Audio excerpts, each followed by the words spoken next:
Buenas tardes a todos y bienvenidos a esta cuarta sesión del ciclo de conferencias entre la Real Academia de Medicina de la Comunidad Valenciana y el Colegio Oficial de Médicos de Alicante. Como digo, esta cuarta sesión de este ciclo de conferencias del año 2021. Os doy la bienvenida a esta actividad de colaboración entre estas dos instituciones. Hoy tenemos la ponencia del doctor Vicente Bertomeu, que a continuación la doctora Rosa Ballester, vicepresidenta de la Real Academia de Medicina de la Comunidad Valenciana, pues presentará al ponente y hará pues, un resumen de su currículum y de su trayectoria profesional. Yo, sin más preámbulo, y bueno, decir que hoy estoy sustituyendo al doctor Germán Suar, el vicepresidente primero del Colegio de Médicos. Hoy estoy yo.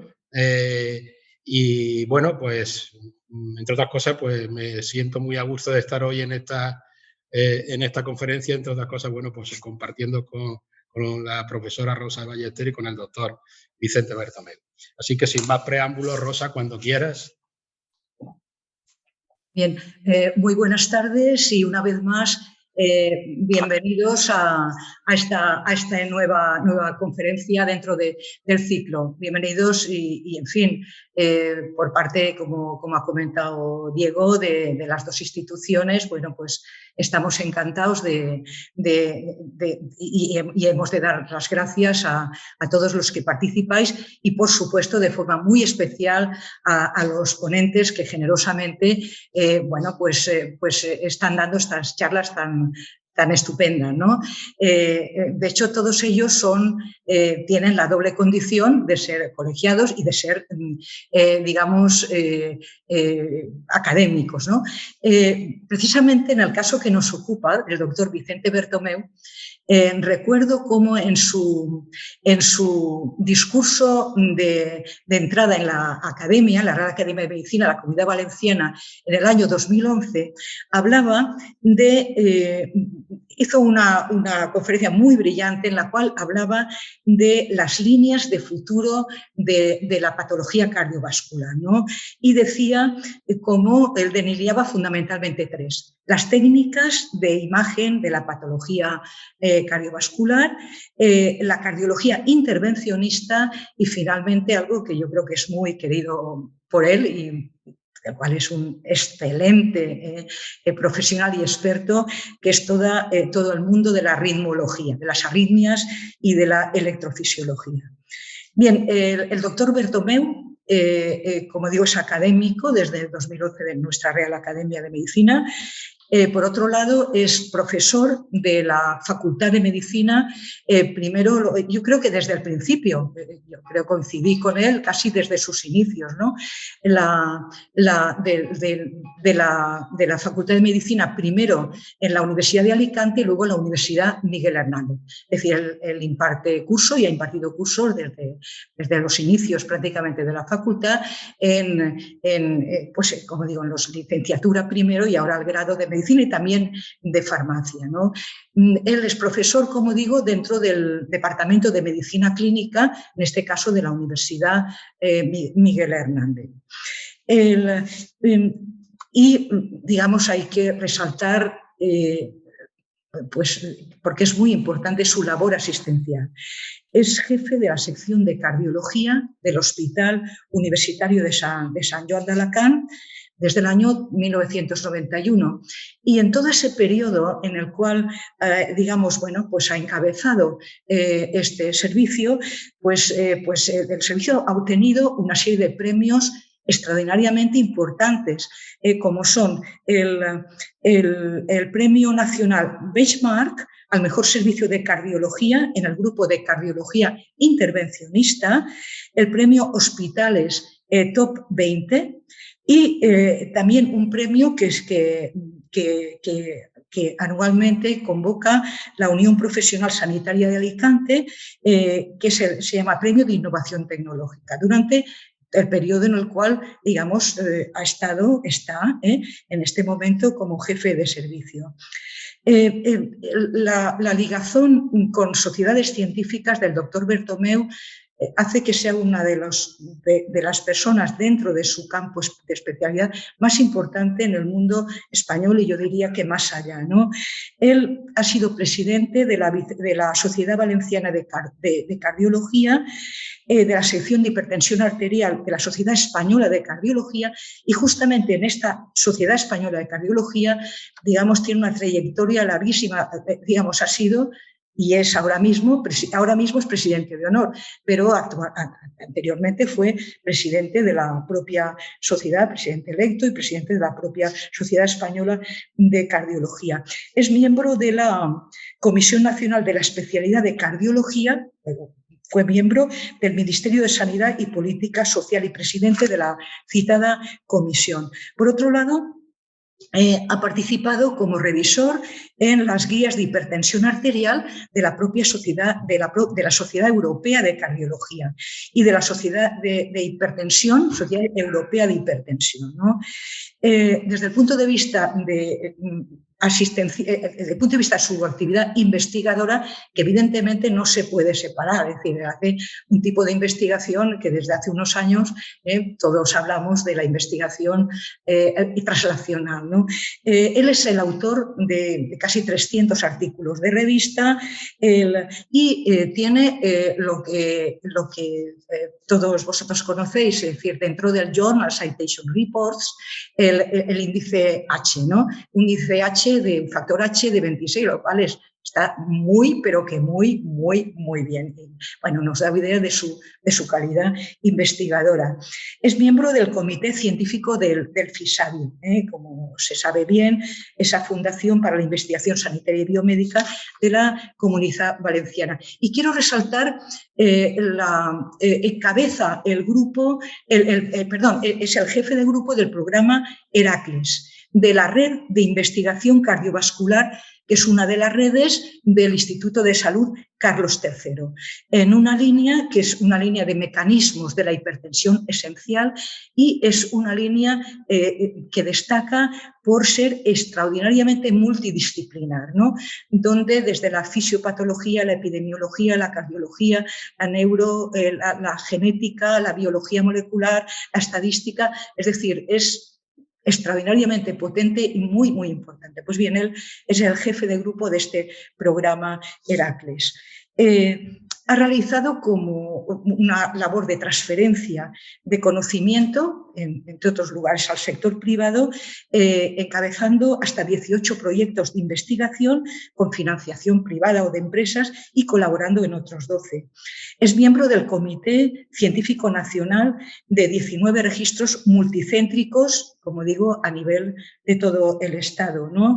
Y bueno, pues ha participado naturalmente en muchísimas, en centenares de publicaciones en congresos nacionales e internacionales, evaluador de agencias como el FIS y después como un elemento muy importante, ¿no? Digamos, su papel formando parte de consejos editoriales de revistas importantes como la Revista Española de Cardiología, que está incluida en el Easy Web of Knowledge, y miembro del comité editorial de la edición en español de la American Journal of Hypertension y también, digamos, es el editor de la revista Clicker.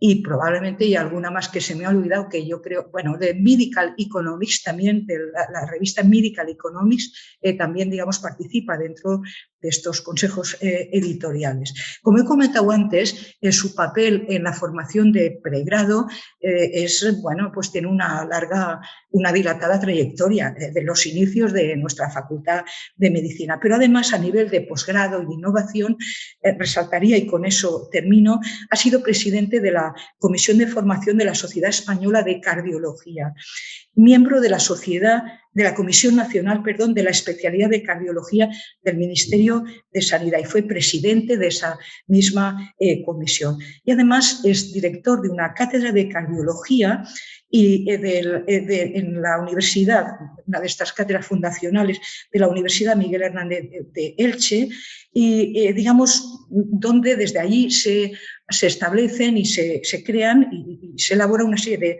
de plataformas de formación siempre en colaboración con la Sociedad Española de Cardiología, donde se ofrecen másteres y cursos avanzados de extraordinaria importancia dentro del mundo, claro, de las distintas especialidades y ramas de la cardiología.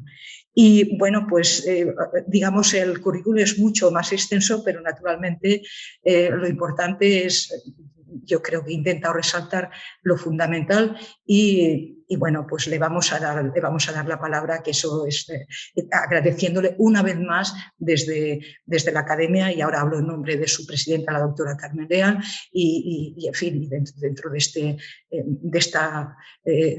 entorno, ¿no? de este ciclo de conferencias online, al profesor Bertomé, pues su presencia aquí. Cuando quieras, por favor, Vicente. Muchas gracias, Rosa. Muchas gracias por esta amable y un poco exagerada presentación, pero en fin, es la amistad lo que nos mueve y así lo reconozco. Muy bien. Ante todo, también quiero dar las gracias, lógicamente, al Colegio de Médicos de Alicante y a la Real Academia de la Comunidad Valenciana la oportunidad que me dan de participar en este ciclo de conferencias. Se me propuso el tema, realmente no lo elegí yo, me lo propuso profesor Moya, que hablará de la fracción de eyección. La fracción de eyección es un concepto, es un indicador, realmente ya lo adelanto, es un indicador de riesgo con el cual hemos convivido los cardiólogos en los últimos 40 o 50 años, pero que me va a permitir hacer un paso por la cardiología que he vivido yo durante muchos años hasta llegar al momento actual, porque de alguna forma es indicativo de cómo en el conocimiento científico, cuando alcanzamos el conocimiento de algo y creemos que ya lo tenemos todo claro, eso nos abre una ventana de incógnitas y de posibles áreas de investigación, que es donde estamos ahora y es lo que les voy a tratar de transmitir.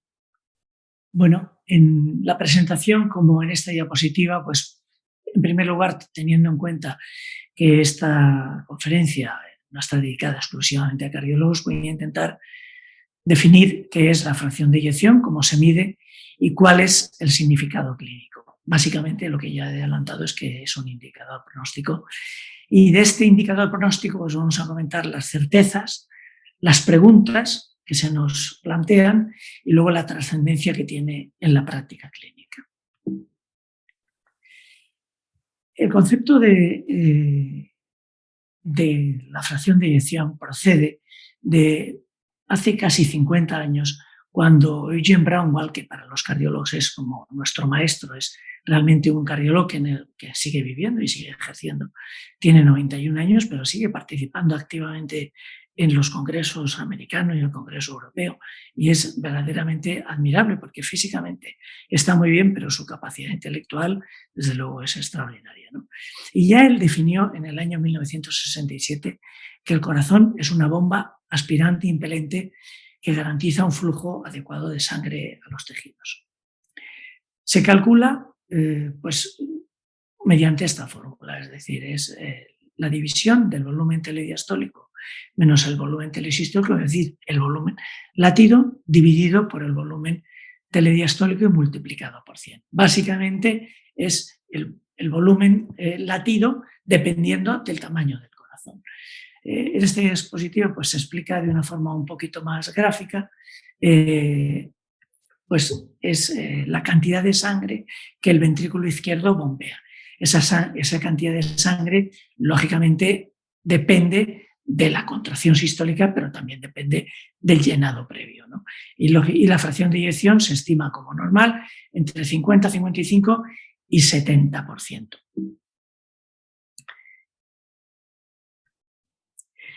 Tradicionalmente, bueno, el tamaño del corazón ha sido un indicador del riesgo del corazón. Esta es una diapositiva de las fases iniciales de la cardiología actual, en la que vemos una importante cardiomegalia que acuñó probablemente esa absurda frase que tiene el corazón más grande que la caja. Probablemente esta es una de las radiografías que movían a hacer ese comentario, que es un poco absurdo, pero realmente tenía una gran trascendencia desde el punto de vista clínico y realmente pues, era una expresión de que las cosas iban mal. Posteriormente, cuando se empezaron a hacer ventriculografías, que fue la primera técnica de imagen que se hizo en la cardiología moderna, ya nos permitía medir el volumen telediastólico y el volumen telesistólico. Y de esa forma teníamos los dos datos que necesitamos para calcular la fracción de eyección, que no deja de ser una medida del rendimiento mecánico del ventrículo izquierdo. Posteriormente apareció la ecografía, inicialmente la ecografía en modo M, en el cual podemos ver las paredes del ventrículo izquierdo, cómo se contraen en sístole y se relajan en diástole, y en base a esas diferencias de tamaño, pues podíamos hacer una asunción de la fracción de eyección. Posteriormente, con la ecografía bidimensional, nos permite calcular el volumen del ventrículo izquierdo, tanto en telesístole como en telediástole, con lo cual la medida es mucho más sencilla porque realmente únicamente planimetrando el perímetro de la cavidad ventricular en telesístole y en diástole, el equipo te da la medida automática. Pero otras técnicas, como los isótopos y en este caso como la resonancia, también pueden medir la fracción de eyección, de tal forma que la fracción de eyección es una medida que tenemos los cardiólogos actualmente presentes en la práctica clínica, en el ejercicio diario, a la hora de valorar la función mecánica del ventrículo izquierdo. Y como decía, los equipos tanto de resonancia como de isotópicos, como los de eco, miden automáticamente la fracción de eyección. Y esto ha cambiado absolutamente el enfoque de la cardiología actual. En el año 1970, el diagnóstico de la insuficiencia cardíaca era un diagnóstico clínico, con esos criterios que se exponen en la diapositiva de Framingham, que son basados en sintomatología clínica y en datos de la exploración física. En las últimas guías de práctica clínica para hacer el diagnóstico de insuficiencia cardíaca ya se exige no solamente una clínica de disnea, una exploración física con edemas, con crepitantes bivasales, sino también alteraciones en el ecocardiograma, alteraciones estructurales en el ecocardiograma, y últimamente se han incorporado los péptidos natriuréticos para la confirmación del diagnóstico de insuficiencia cardíaca. Por lo tanto, hoy en día, para hacer el diagnóstico de insuficiencia cardíaca, una técnica de imagen en la que se valore la función ventricular es necesaria. Como os he dicho anteriormente, realmente los médicos en medicina siempre queremos saber el pronóstico. Cuando estudiamos en los libros de texto, uno de los capítulos de cada patología era evolución y pronóstico de la enfermedad. Realmente buscamos siempre un marcador que nos permita poner mayor atención en el cuidado de ese paciente y además informar al paciente y a los familiares de la situación de mayor o menor gravedad. Y la fracción de eyección se ajusta perfectamente a este objetivo.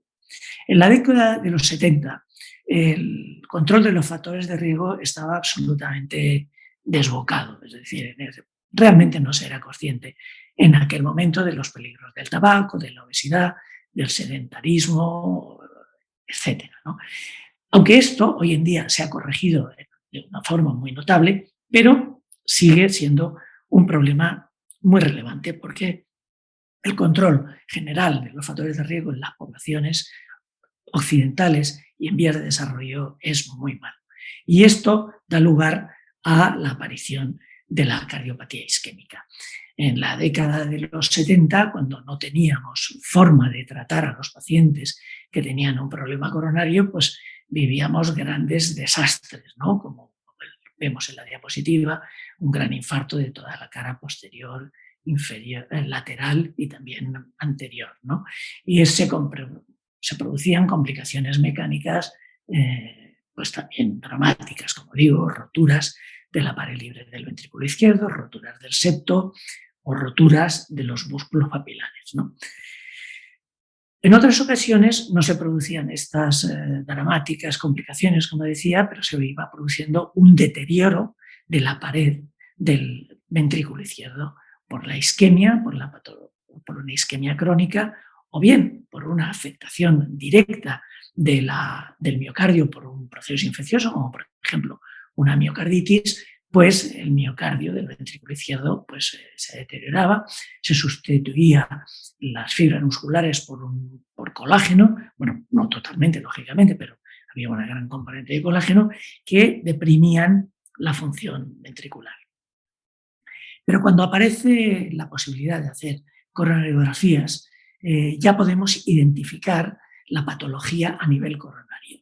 Y el salto terapéutico, pronóstico y el salto en la evolución de la enfermedad absolutamente fue cuando las técnicas de diagnóstico como la coronariografía se convirtieron en técnicas terapéuticas, de tal forma que mediante un cateterismo podemos identificar una lesión, como vemos en este fotograma, introducir un catéter con un balón y desplegar un stent de tal forma que podemos recuperar el diámetro que tenía, recanalizar esa arteria. Esto ha cambiado radicalmente el pronóstico de la enfermedad. De mortalidades en torno a un 30% anual se baja a mortalidades de un 7% anual en el tratamiento de la cardiopatía isquémica. Pero esto no solamente ha afectado al pasado y no afecta exclusivamente a la enfermedad coronaria. Hay otras patologías como la enfermedad valvular que deterioran el músculo y recientemente pues, el COVID pues, el COVID genera miocarditis, genera afectación del miocardio y los pacientes que tienen una miocarditis tienen un pronóstico 10 veces peor que el de los pacientes que no tienen miocarditis. Por lo tanto, no es un problema pasado, sino es un problema real, es un problema actual. Esta es una diapositiva clásica en la que se puede ver la magnitud del problema. Es decir, cuando decimos que el pronóstico y la mortalidad depende de la fracción de eyección, bueno, depende mucho, porque fíjense que en esta diapositiva, conforme nos acercamos al eje de las ordenadas, se va reduciendo la fracción de eyección y la mortalidad se dispara. La mortalidad en fracciones de eyección del 20% es de un 45% en el primer año. Quiere decir que a los 5 años prácticamente la totalidad de estos enfermos han fallecido, ¿no? De tal forma que es una relación muy estrecha entre la fracción de eyección y el pronóstico de la enfermedad. Y esto viene explicado desde el punto de vista fisiológico por la ley de Frank-Starling. Como ya saben ustedes, la ley de Frank-Starling dice que cuando una fibra muscular se estira más, se contrae con más fuerza. Básicamente porque aumenta el número de uniones de actina, miosina, que se activan. Y eso hace que a medida que aumenta el volumen o la presión, que es más o menos sinónimos de lo mismo, la contracción se aumenta el volumen. Eso ocurre en corazones normales y también en miocardios enfermos, en miocardios que tengan una insuficiencia cardíaca. Y con el tratamiento podemos intentar mejorar el rendimiento de este miocardio hasta valores casi normales. Pero esto tiene un punto a partir del cual el mayor estiramiento de la fibra muscular no consigue una mayor fuerza contráctil porque estas puentes de actina-miosina se desligan y a partir de ahí cae la función ventricular y el paciente entra en insuficiencia cardíaca y presenta los síntomas habituales de la insuficiencia cardíaca. Eso es lo que se resume en esta estadística, en esta diapositiva. O bien por isquemia o por afectación directa del miocardio por un sistema infeccioso o de otro tipo, degenerativo, el ventrículo se hace más grande, se dilata y cuando se llega al punto del sobreestiramiento de la fibra, fracasa el ventrículo y el paciente entra en insuficiencia cardíaca. Esta es la diapositiva del tratamiento actual del tratamiento en el año 2008 de la insuficiencia cardíaca aguda y crónica.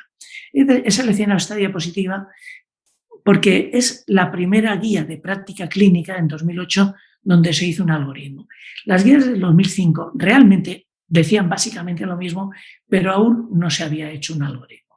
En este algoritmo, que como digo es similar a lo que se hacía en el 2005, el tratamiento básico de un paciente con insuficiencia cardíaca está basado en dar un diurético, un inhibidor de la enzima convertidora, un IECA o un ARA2, y posteriormente un metabloqueante. Y si persisten los síntomas, asociar un mineral corticoide, la espirolactona o la eplerenona. Y si persisten los síntomas, bueno, ya se analiza el QRS para ver si hay que resincronizar al paciente. Pero, en fin, quiero que nos centremos en la primera parte del tratamiento, que es el tratamiento básico que todo paciente en insuficiencia cardíaca tiene que tener. Y esta diapositiva y este algoritmo está basado en la evidencia científica, porque tanto diuréticos como IECAs, ARA2, betabloqueantes y mineralcorticoides, ahí tienen estudios en los cuales no solamente tienen una mejoría sintomática del paciente, sino que además se reduce la mortalidad y los ingresos hospitalarios. Es decir, son todos indicaciones basadas en estudios clínicos que reducen la mortalidad. A lo largo de los años, esto ha tenido pocos cambios. Las últimas guías europeas publicadas corresponden al año 2016 y realmente se va a hacer una actualización de las guías en este año para el congreso del próximo mes de septiembre, pero en este momento estas son las guías disponibles. Porque básicamente el tratamiento inicial es el mismo que desde el año 2005. Hay que dar diuréticos como tratamiento sintomático del paciente para aliviarle la congestión pulmonar o la congestión en miembros inferiores o la ascitis que el paciente pueda tener, y asociar un IECA y un betabloqueante porque, insisto, han demostrado que reducen la mortalidad. Y si los pacientes se mantienen sintomáticos y tienen una fracción de eyección inferior al 35%, se recomienda la asociación, si el paciente no ha mejorado con el tratamiento previo, de asociar un mineral corticoide. Este es el tratamiento estándar de todos los pacientes que tienen una insuficiencia cardíaca con una fracción de eyección reducida. El problema es que la cardiología no acaba ahí. Efectivamente, hay unos factores de riesgo que facilitan el desarrollo o precipitan el desarrollo de la cardiopatía isquémica, pero la hipertensión, que es un factor de riesgo, como sabe todo el mundo, muy prevalente, genera hipertrofia ventricular izquierda. Y esa hipertrofia ventricular izquierda genera una disfunción de la diástole del ventrículo izquierdo y también puede generar insuficiencia cardíaca. Esta sería la diferencia de una etiología isquémica o una etiología hipertensiva. Es decir, como consecuencia de una hipertrofia ventricular izquierda aumenta el grosor de las paredes, lo cual hace que se comprometa el llenado del ventrículo izquierdo, porque lógicamente ese ventrículo izquierdo es mucho menos elástico. A esto se llega por la hipertensión arterial, pero también por cualquier sobrecarga de presión del ventrículo izquierdo, como puede ser, por ejemplo, una estenosis aórtica o una coartación aórtica. Pero vamos, desde el punto de vista de la prevalencia, es mucho más frecuente la hipertensión arterial. Y esto nos abre ahora unas preguntas, que es en las que me quiero centrar. ¿Cuál es la prevalencia de la insuficiencia cardíaca con función sistólica reducida y la insuficiencia cardíaca con la función sistólica preservada? Esa es la primera pregunta. La segunda pregunta es, ¿los pacientes que tienen insuficiencia cardíaca con función sistólica reducida y los que la tienen con función sistólica preservada son similares? Es decir, ¿son parecidos entre sí? ¿Hay diferencias en mortalidad entre una insuficiencia cardíaca y la otra? ¿Funcionan los mismos fármacos? Es decir, ¿podemos tratarlas igual una que otra? Pues vamos a ver. Con respecto a la prevalencia de la insuficiencia cardíaca con función sistólica conservada o preservada es muy similar a la prevalencia de la insuficiencia cardíaca con función sistólica reducida. Es cierto que la cardiopatía isquémica, que es la que básicamente genera la insuficiencia cardíaca con función sistólica reducida, aparece en años más jóvenes de la vida, y los ancianos son, básicamente porque los pacientes coronarios han muerto, los que quedan con insuficiencia cardíaca con función sistólica preservada. Pero las prevalencias son muy similares. Hay diferencias por rango de edad, pero como ven, la prevalencia es similar. Los pacientes no son iguales. Hay más varones que mujeres en la función sistólica reducida y más hembras en la función sistólica preservada.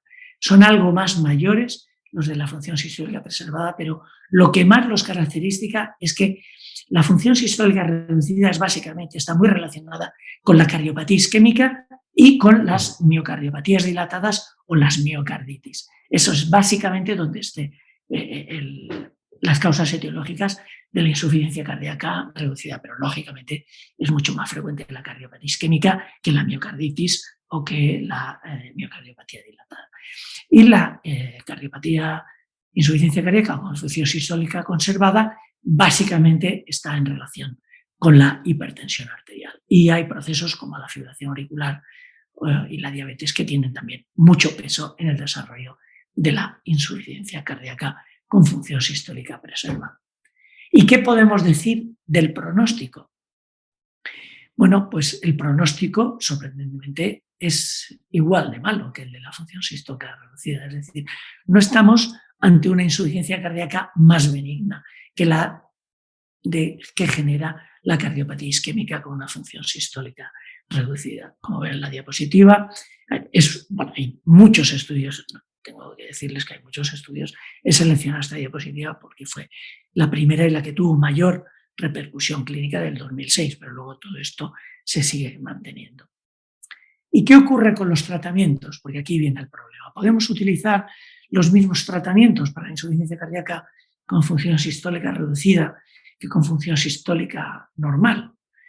Pues lamentablemente no. Como ven ustedes en esta diapositiva, en este estudio con perindopril, pues el objetivo primario no se cubrió y la hospitalización tampoco. Es decir, que lo que en insuficiencia cardíaca con función sistólica o con fracción de eyección reducida funciona, en función sistólica o fracción de eyección conservada no funciona. Y esto se puede aplicar a los IECAS, se puede aplicar a los ARA2 y se puede aplicar también a los mineralcorticoides. En estudio TOPCAT, la espironolactona no alcanzó significación estadística en el objetivo primario, que era un objetivo compuesto de muerte cardiovascular, hospitalización por insuficiencia cardíaca o parada cardíaca resucitada. No se consiguió el objetivo primario. Sí que cuando se analizan las hospitalizaciones, los pacientes que fueron tratados con espironolactona tuvieron menor hospitalización. Pero bueno, hasta ahí podíamos llegar. La espironolactona es un diurético y lógicamente mejora sintomáticamente al paciente, pero ese no era el objetivo del estudio. Sin embargo, no me resisto a poner otra diapositiva de este estudio, porque los autores del ensayo clínico se quedaron tremendamente desilusionados del resultado del estudio, porque pocos estudios podían parecer que fueran a ser más evidentes que la espironolactona redujera la mortalidad, porque en la práctica clínica es un fármaco de gran utilidad. Pero esta diapositiva a mí me parece muy importante, porque fíjense, el estudio este se realizó en Estados Unidos, en Canadá, en Argentina y en Brasil, es decir, se realizó por una parte en América del Norte y del Sur y por otra parte en Rusia y en la República de Georgia, que viene a ser un sucedáneo de Rusia. Entonces, fíjense cómo los pacientes incluidos en América tienen un comportamiento muy distinto de los pacientes que se incluyeron en Rusia. Los pacientes que se incluyeron en América, tanto del norte como del sur, sí que hubo un beneficio de la espironolactona cuando se comparaba con el placebo. Bueno, lógicamente es tratamiento estándar en los dos grupos y en un grupo, además del tratamiento estándar, se le da un placebo y en el otro grupo, además del tratamiento estándar, se le da espironolactona. Sin embargo, eso no ocurrió en Rusia. Pero claro, lo que ocurre en Rusia es que es fantástico, porque tanto el grupo placebo como el grupo terapéutico tienen una evolución muchísimo mejor que el grupo activo y que el grupo placebo de América. Tan es así que la mortalidad de insuficiencia de este grupo de insuficiencia cardíaca en Rusia es similar, incluso inferior, que en algunos países de Occidente a la población general. Si analizáramos esa diapositiva y la lleváramos hasta las últimas consecuencias, lo que tenemos que decir es que los pacientes que tengan insuficiencia cardíaca en Estados Unidos, que se vayan a vivir a Rusia, porque allí se van a curar. Esto lo quiero decir porque estamos viviendo en un momento, por todo este problema que todos conocéis del COVID, en el que se hace apelación al conocimiento científico y donde han salido científicos como setas en las tertulias, en las televisiones y lamentablemente en algunos científicos que deberían dar un poquito más nivel desde mi punto de vista, desde el que están dando. Los estudios hay que no solamente mirar el enunciado y el resultado final y la diapositiva del endpoint primario, sino que hay que leer perfectamente cuáles son los objetivos del estudio, cuál ha sido el diseño del estudio, cuál ha sido el material y métodos, cómo se han reclutado los pacientes y cuáles son los resultados, porque claro, probablemente todos estos pacientes que se incluyeron en el estudio TOPCAT en Rusia es que no tenían insuficiencia cardíaca. Por eso, lógicamente, no salió positivo el estudio, porque es que no podía salir porque los pacientes no tenían insuficiencia cardíaca. Pero, en fin, hecha esta consideración y continuando con el tema de la fracción de eyección, tenemos que decir que la fracción de eyección, los pacientes con insuficiencia cardíaca con fracción de eyección reducida y con fracción de eyección preservada, algunos autores planteaban que eran diferentes estadios de la insuficiencia cardíaca, es decir, que inicialmente la fracción de eyección puede estar preservada, pero a la larga la fracción de eyección se va deteriorando y el ventrículo se va dilatando. Y eso no es así, porque si fuera así, veríamos enfermos más jóvenes en la insuficiencia cardíaca diastólica, es decir, cuando el ventrículo no se ha dilatado. Y eso no es así, ocurre justo al contrario. Los pacientes con insuficiencia cardíaca con fracción de eyección reducida tienen más edad, son más ancianos que los que tienen las que son preservadas más reducida que la avanzada. Además, identificaríamos en la práctica clínica ese proceso y eso no ocurre. En práctica clínica, los cardiólogos eso no lo vemos. Probablemente la fracción de eyección conservada tendría mejor pronóstico y no es así. El pronóstico es similar o incluso más elevado. Y además, si fueran estadios evolutivos, pues razonablemente evolucionarían y reaccionarían igual a los mismos tratamientos y eso, insisto, como hemos visto en las diapositivas anteriores, que no es así. De hecho, hay un estudio que analiza esto en concreto y se ve que no se cambia. El fenotipo de la fracción de eyección reducida no es una consecuencia evolutiva de un ventrículo con insuficiencia cardíaca con fracción de eyección preservada que se ha pasado al grupo de la reducida. Son dos vías, son como dos autopistas independientes una de la otra. Y esto es un problema actual, es un reto clínico, es un reto para los cardiólogos y para los internistas y para los médicos de atención primaria que atendemos a los pacientes con insuficiencia cardíaca. Porque la insuficiencia cardíaca con fracción de eyección conservada o función sistólica conservada es un conglomerado de patologías que están interrelacionadas entre sí y que todas ellas pueden producir directamente o indirectamente insuficiencia cardíaca. He estado hablando básicamente de la hipertensión arterial porque es la causa más frecuente y es muy paradigmático. Pero la obesidad central también puede producir insuficiencia cardíaca, pero la obesidad central, como todos ustedes saben, puede producir hipertensión, puede estar relacionada con la diabetes y produce apnea del sueño.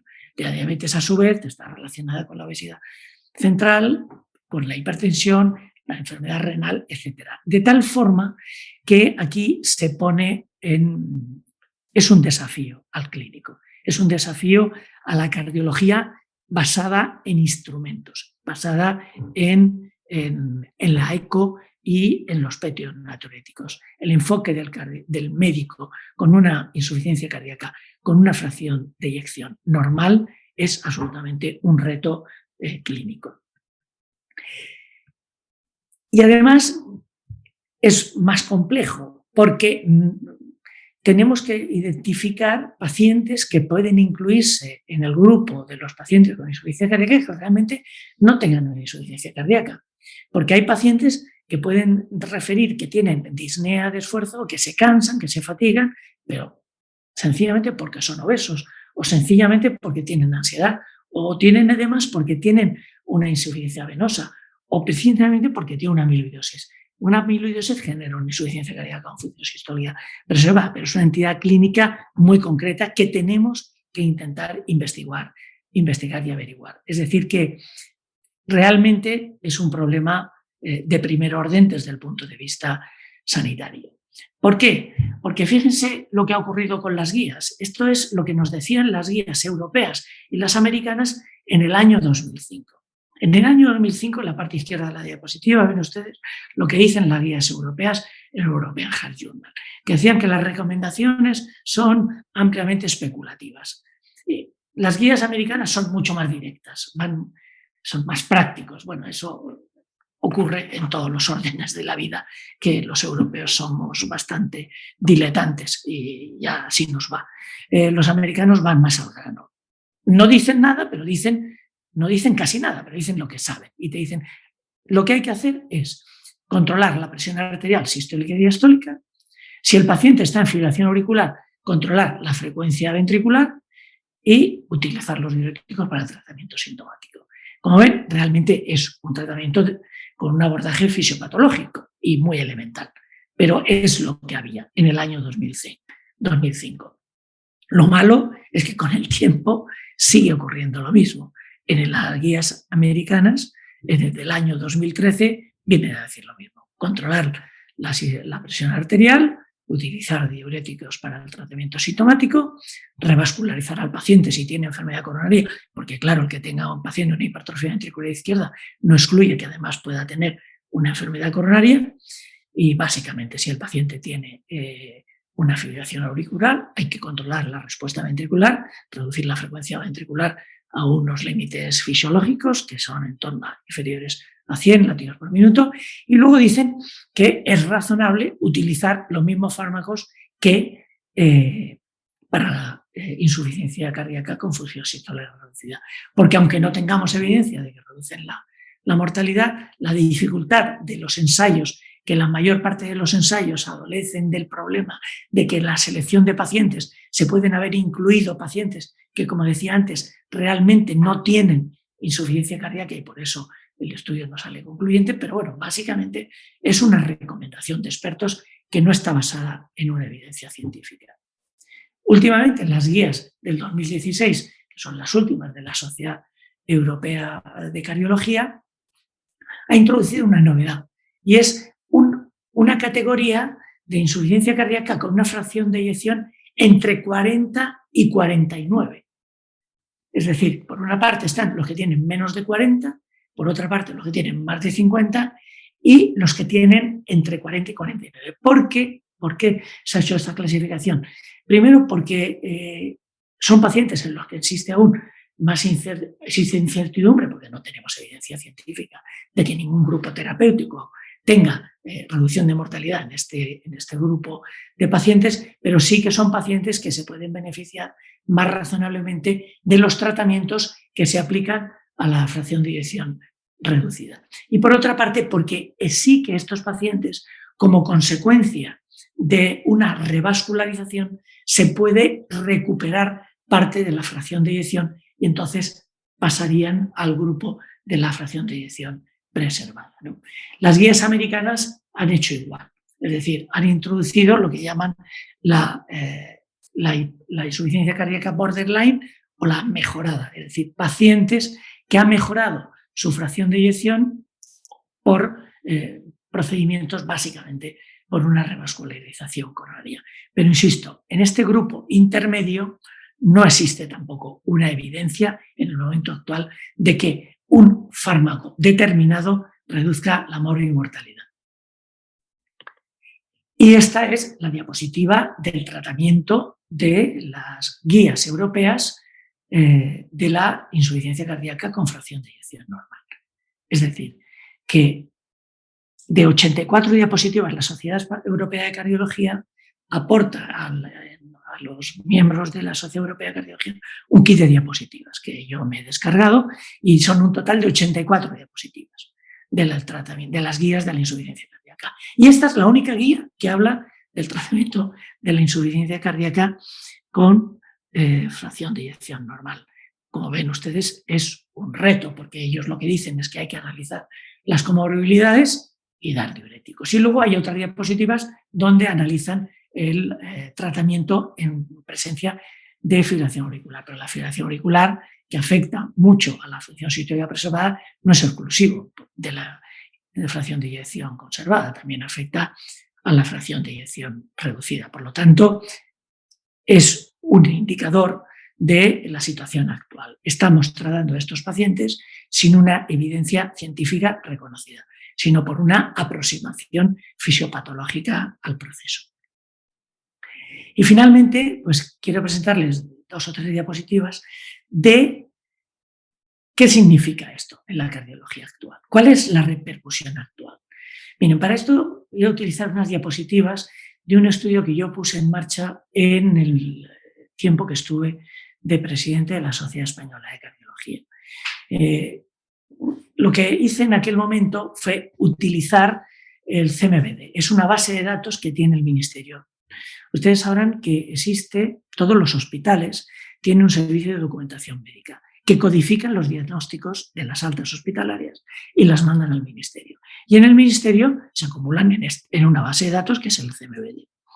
Esta base de datos, lamentablemente, a pesar de lo caro que es y del personal que trabaja para confeccionarla, nadie la usa. Nadie la usa. Y aunque tiene, por supuesto, tiene algunas limitaciones, desde luego aporta mucha información. Entonces, desde la Sociedad Española de Cardiología, pedí permiso para analizar la base de datos, tuve que firmar un documento de confidencialidad con ellos, de presentarle a ellos la información previamente, en fin, bueno, una serie de requisitos que exigió el Ministerio, que se cumplieron lógicamente, y me permitieron utilizar esta base de datos. Esto se ha utilizado para muchas cosas. Una de las cosas que me enorgullece de este proyecto, es que en el momento actual se sigue utilizando, se sigue haciendo y se siguen publicando datos de esta base de datos, valga la redundancia. Bueno, y lo que le quiero decir, le he puesto estas diapositivas las he sacado de un trabajo que se publicó. Luego esto se ha actualizado, pero los datos no cambian. Y utilizo esta porque es la original y la del artículo. Como ven ustedes, en estas de 2,7 millones de episodios de hospitalización con el diagnóstico principal en el alta de enfermedad en el área del corazón, del año 2007 al 2013, es decir, de los diagnósticos cardiológicos de los pacientes que se han dado de alta en los hospitales por cardiología o por otros servicios, los de medicina interna, también están incluidos aquí. La insuficiencia cardíaca es la más prevalente de todas. En el año 2007 se dieron de alta 86.372 pacientes con el diagnóstico de insuficiencia cardíaca. Y esto ha ido aumentando progresivamente hasta el 2013, que se han dado de alta casi 102.000 pacientes, concretamente 101.953 pacientes, lo cual supone 658.000 pacientes, que es un 24% del total de las altas de cardiología. Una cuarta parte, uno de cada 4 pacientes que se dan de alta en cardiología, un 25% tienen el diagnóstico de insuficiencia cardíaca. Y lo que es peor, ha aumentado un 18%. Es decir, que esto va para arriba, va en aumento. Al contrario de lo que ocurre con la cardiopatía isquémica crónica y aguda, donde, como ven ustedes, se ha reducido un 17% y un 25%, porque hemos desarrollado unidades de tratamiento de la cardiopatía isquémica aguda, hemos desarrollado un programa de angioplastia primaria que se ha extendido a todo el territorio nacional y hemos conseguido mejorar de forma muy notable el tratamiento de los pacientes con un infarto agudo de miocardio, de todos los pacientes coronarios. Y con la revascularización hemos mejorado el pronóstico de los pacientes crónicos. Pero esto lo que hace es incrementar el capítulo de arriba de los pacientes con insuficiencia cardíaca. Es decir, hemos resuelto un problema, hemos vestido un santo, pero hemos desnudado otro. Y esto es más gráficamente pues lo que está ocurriendo. La mortalidad por insuficiencia cardíaca no se reduce, aunque sí la mortalidad por infarto de miocardio. Y el problema es que los ingresos por insuficiencia cardíaca aumentan. El resto de las otras patologías, como ven ustedes, están estables o bajan, pero el ingreso por insuficiencia cardíaca, que es esta línea azul, va en aumento. Y los reingresos exactamente igual, van en aumento. ¿Y qué ocurrió? Analizamos los datos por comunidades. Entonces, por comunidades hemos analizado la mortalidad y los reingresos. Y pues realmente los resultados globales no son buenos. Pero yo creo que son muy indicativos. Algunos datos son muy indicativos. Fíjense, la Comunidad de Madrid es, junto con La Rioja, los que tienen una menor mortalidad. Pero claro, la menor mortalidad comparativamente con el resto de comunidades autónomas. Esta menor mortalidad se consigue a base de tener muchísimos reingresos. La Comunidad de Madrid es la que tiene más reingresos de toda España. Claro, es mucho mejor el programa que tienen en Cataluña, que tiene una mortalidad muy baja, casi tan baja como la de Madrid, pero tienen muy pocos reingresos. Básicamente eso es porque ellos han desarrollado allí unas unidades de insuficiencia cardíaca, en eso han sido pioneros, que ayudan a controlar a los pacientes de forma ambulatoria y evitar los reingresos. De tal forma que se sensa en la línea en la que tenemos que ir. Porque claro, hay otras líneas que son mucho peores. Fíjense Canarias, que es la que tiene una mayor mortalidad, pero a su vez es la que tiene menos reingresos. Claro, reducir los reingresos aumentando la mortalidad es muy expeditivo, pero no es la forma más adecuada. Por lo tanto, tenemos que buscar modelos. Estos estudios permiten comparar, hacer un benchmarking y comparar modelos asistenciales para copiar lo que se está haciendo bien en cada uno de ellos. Bueno, y estas son mis dos últimas diapositivas, porque puede parecer que he sido muy crítico con las guías y me tengo que confesar como un defensor a ultranza de las guías de práctica clínica. Las guías bien entendidas. Las guías no son reglamentos, no son obligatorias. Las guías son orientaciones, son, como su propio nombre indica, son unas guías terapéuticas, que son de una gran ayuda fundamentalmente para todos los médicos que no son expertos en una materia. Los expertos en esa materia, todas las unidades de insuficiencia cardíaca, tienen que partir de las guías en adelante y innovar sobre las guías para poder mejorar las guías. Pero lógicamente eso debe hacerse de una forma controlada, ¿no? Y mi última diapositiva es esta. El analfabeto del futuro será aquel que no sepa leer y escribir, sino aquel que no sea capaz de desaprender cosas viejas para aprender cosas nuevas. Muchas gracias y espero que os haya sido útil. Muchas gracias, Vicente, por esta, creo que una exposición realmente impresionante y que yo creo que, bueno, ha hecho un resumen de la cardiología pues, de una manera clarísima. Y te vuelvo a reiterar, pues bueno, pues mi enhorabuena por esta conferencia. Recordarle a todos los que están conectados que pueden hacer preguntas escritas por el chat. Veo que ya hay una pregunta de Sofía Lorenzo del Sol, que dice si es útil la estrategia de preacondicionamiento con levosimendan en dosis única las horas previas a una cirugía en pacientes con fracción de eyección inferior al 35%. Bueno, una pregunta realmente muy concreta.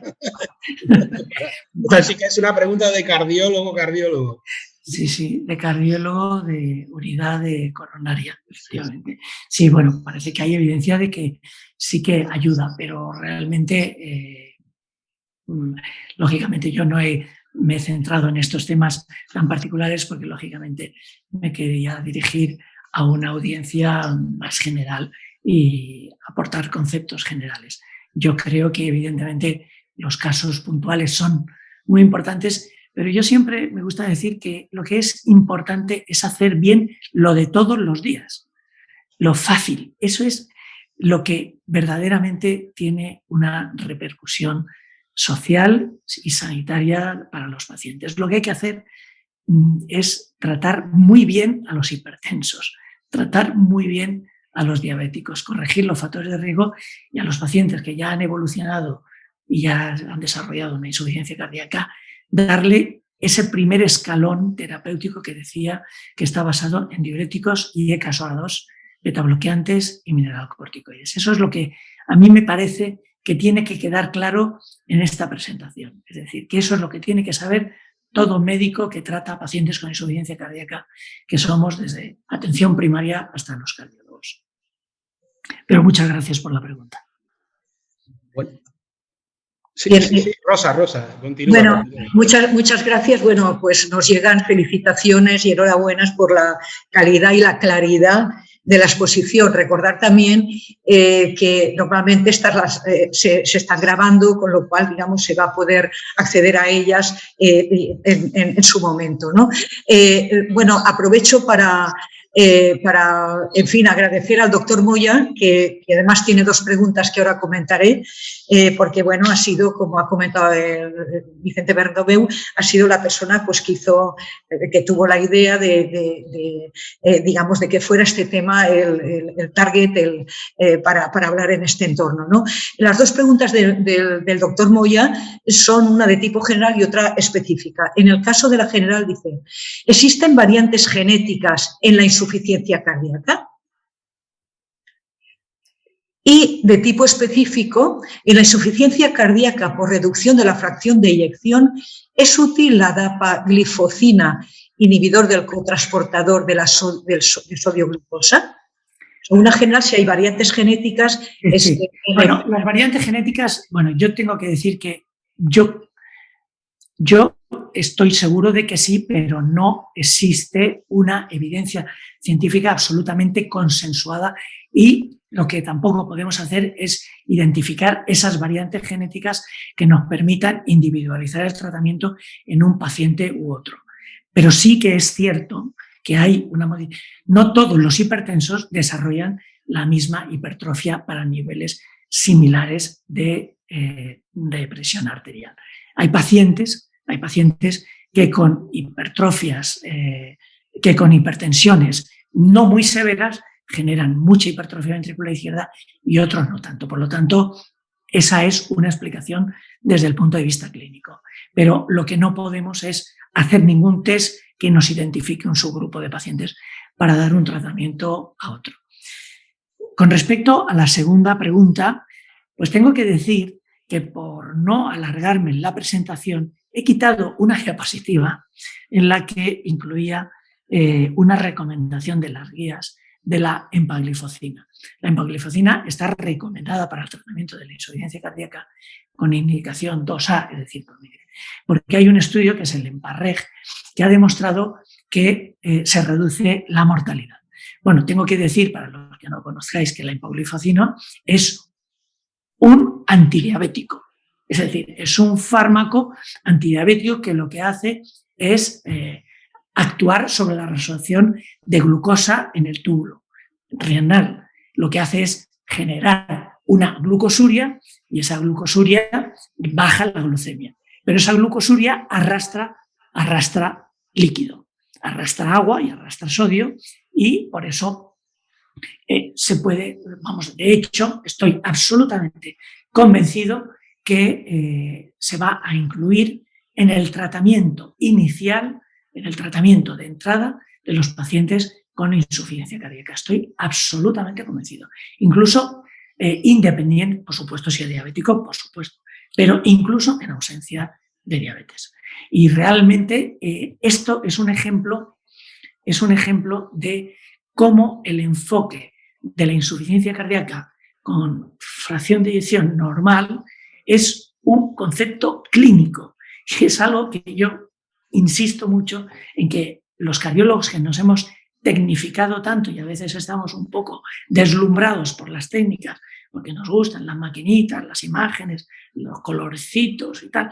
Sí, pero al final hay que hablar con el paciente. Y yo tengo que contar aquí una anécdota.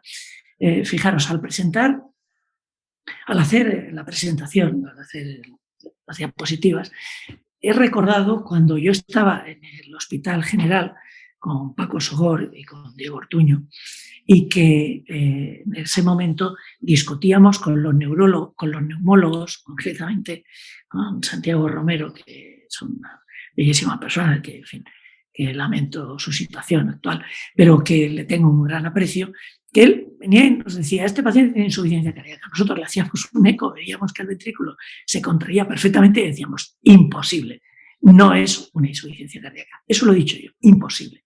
¿No ves cómo se contrae? Y decíamos, pues si tiene edemas, pues será por un cor pulmonale, pero fallo ventricular izquierdo no tiene. Y estábamos equivocados, estábamos rotundamente equivocados.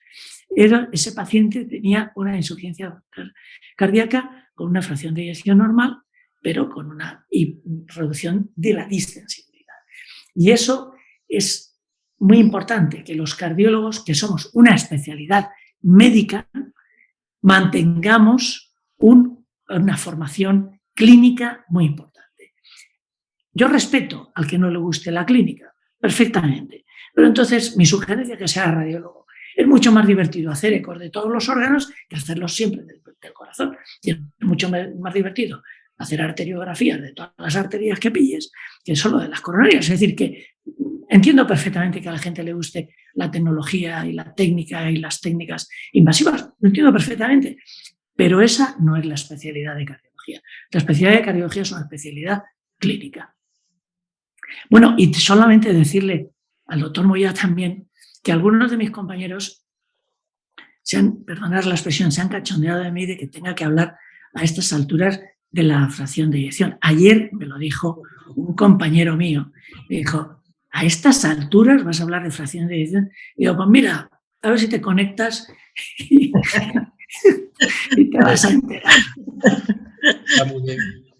Pero tengo que decirte que se han cachondeado de mí más de uno y más. Espero que oigan esto. Bueno, hay varias personas que dan la enhorabuena, bueno, con calificativos. Por ejemplo, nuestro compañero Paco Sánchez del Campo. Gracias, Vicente, por tu lección clara y concisa para todos, ¿no? Es decir, por ahí van los calificativos, ¿no? Cálida, clara, con mucha calidad y concisa para todos. Y Perdón, un momento, Rosa. Hay una cosa que me he dado cuenta a lo largo de la charla, es que en cardiología utilizamos indistintamente función sistólica normal y fracción de eyección normal, porque son sinónimo de lo mismo, pero cuando he dicho función sistólica normal me refería a la fracción de eyección, porque la función sistólica normal sabemos que es normal porque le hemos calculado previamente la fracción de eyección. Pero en la charla me estaba dando cuenta que iba alternando los términos, pero que son sinónimos. Ha sido fantástico. Diego, te paso la palabra, Diego. Sí, Vicente, primero, nada, me alegro mucho tu reflexión que has hecho hace unos momentos sobre lo de que muchos cardiólogos pues, pierden un poco la perspectiva clínica, se centran mucho en las técnicas complementarias y el tema de si la fracción de eyección es normal, no hay insuficiencia cardíaca, eso es un argumento que se sigue utilizando en la actualidad, sobre todo, digamos, en las urgencias, sobre todo para defender la portería. A ver, lo que me refiero. Ya saben que muchas veces los residentes tienen, no sé si es una cosa explícita o es un mensaje implícito de que tienen que bajar a las urgencias para defender la portería y para evitar ingresos. Y entonces van con su eco portátil y te dicen, fracción de eyección normal, tal cual, la eco normal, no hay insuficiencia cardíaca. Entonces me alegro mucho por tu reflexión sobre de que la insuficiencia cardíaca, pues aunque cuando la fracción de eyección normal, pues lo que manda pues es la clínica, ¿no? Claro. La clínica. Aunque en este aspecto ya te imaginas que tengo un conflicto de intereses serio, claro. Pero sí que deseo haber contribuido un poco a aclarar esa situación. Pues muchísimas gracias, estamos ya fuera de tiempo. ¿Puedo hacer una pregunta? Sí. O tenemos que cortar ya? Bueno, pues sí, yo creo que la última aún nos da tiempo, sí, Diego. Quería, Vicente, preguntarte, porque en un momento de la charla, en ese estudio, creo que era Recalca, creo que se llama. Recalcar. Recursos y calidad en cardiología. Eso. Que había una reducción muy importante, no sé si del 20-25% en los episodios de hospitalización por cardiopatía isquémica, ya sea crónica o aguda, y por otra parte un aumento en los episodios de hospitalización por insuficiencia cardíaca. Y la pregunta es si la reducción de episodios de hospitalización por la cardiopatía isquémica es o en qué grado ha influido, por una parte, digamos, la mejora del manejo clínico y el avance de todas las técnicas invasivas, etcétera, y por otra parte, la prevención y la mejora en el control de los factores de riesgo, fundamentalmente que la gente, pues en los últimos años está abandonando afortunadamente más el hábito tabáquico, ¿no? Sí, eso es así. Es así, por supuesto, se ha mejorado el control de los factores de riesgo, pero yo creo que el peso de esa reducción de las estancias hospitalarias es porque el desarrollo de la cardiología intervencionista ha sido espectacular. Realmente hoy en día se revascularizan los pacientes, prácticamente no existe la angina estable. Fijaros cuántos pacientes llevan parches ahora de nitroglicerina, poquísimos. ¿A cuántos pacientes les dais nitritos? Prácticamente eso ha quedado en desuso porque la revascularización percutánea ha cambiado radicalmente el pronóstico de la cardiopatía isquémica. Pero lo que hemos hecho es que esos pacientes van pasando, se va generando una enfermedad del pequeño vaso, el miocardio se va deteriorando y entran, no se mueren de isquemia, pero pasan al grupo de la insuficiencia cardíaca. Muy bien. ¿Diego ya? Sí. Bien. Bueno, pues muchísimas, reitero, bueno, pues el agradecimiento, bueno, por parte de las dos instituciones. La doctora Carmen Leal me pide que, vamos, que te dé la enhorabuena directamente. Muchísimas gracias una vez más.